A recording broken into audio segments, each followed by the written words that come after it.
ملفوله، دي لا متجوزه ولا نيله.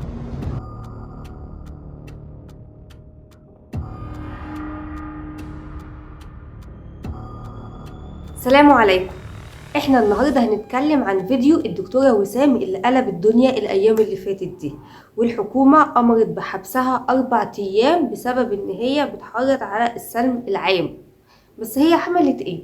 الدكتورة وسام هي دكتورة امراض نسا، وبتتكلم ان هي جات لها العيادة حالة بنت عندها 14 سنة ومعاها 2 ستات، وكانوا عايزين يعملوا اجهاض للبنت دي، وهي طبعا فهمت الموضوع وفهمت القصة.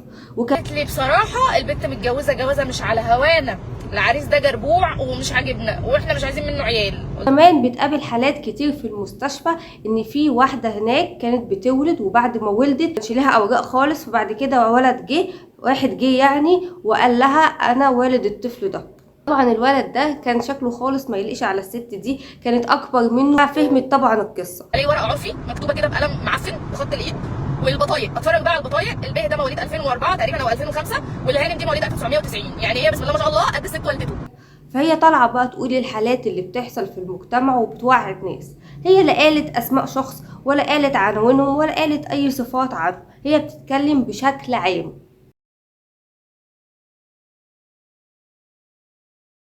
يعني على طول اتخذ قرار بحبس الدكتورة وسام 4 ايام. يعني احنا ما شفناش قرار اتخذ بالسرعة دي على مثلا اللي بيأيد المساكنة، ولا مثلا اللي بيعمل فيديوهات فاضحة على التيك توك وبيتكرم في الاخر. يعني دول يتسابوا، ودي اللي بتتكلم عن واقع بيحصل تتحبس بالسرعة دي. طب ليه؟ ان دي تربيه ايدك، ودي نتاج حصاد اللي انت عملتيه السنين اللي فاتت. الغريب بقى ان الناس كلها سابت القضية اللي بتتكلم عنها والكارثة اللي بتحصل فعلا في مجتمعنا، ومسكوا في اسلوبها. هي انا معاكم ان هي اسلوبها كان فيه الفاظ بذيئة اتقالت، بس احنا ممكن برضو نلتمس لها العذر. هي من يعني انفعالها من الحالات الكتيرة اللي شافتها ومن الكارثة اللي بتحصل فعلا، هي ممكن اللي وصلها لكده. ستي الله يرحمها كانت ست محترمه، كانت تقول لي دايما يا وسام يا بنتي اوعي تبقي الخلف الخرا لاهلك. لكن ده ما يخليناش ان احنا نستبعد القضية الاساسية اللي بتتكلم عنها، واللي دي حقيقة واحنا بنشوفها فعلا. احنا كل يوم بنشوف ان تم العثور على طفل في الشارع، ولا قدام جامع، ولا للاسف مرمي في الزبالة. يعني ما هو ده ايه؟ ما هو ده اللي هي كانت بطالعة تتكلم عنه وتقول ان ده فعلا بيحصل واحنا بنشوفه بعينينا. فليه تتحبس؟ ليه نسيب المصيبة الاساسية ونتكلم في اسلوبها ولا طريقة كلامها؟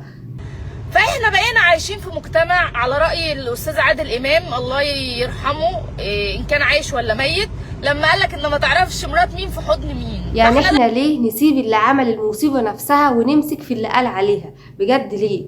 يعني بجد احنا في زمن انقلبت فيه الموازين.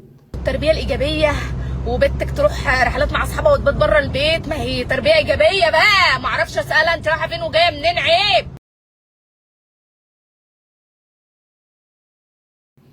بس كده انا خلصت الفيديو بتاعي، وقولولي رأيكم ايه في التعليقات. سلام عليكم.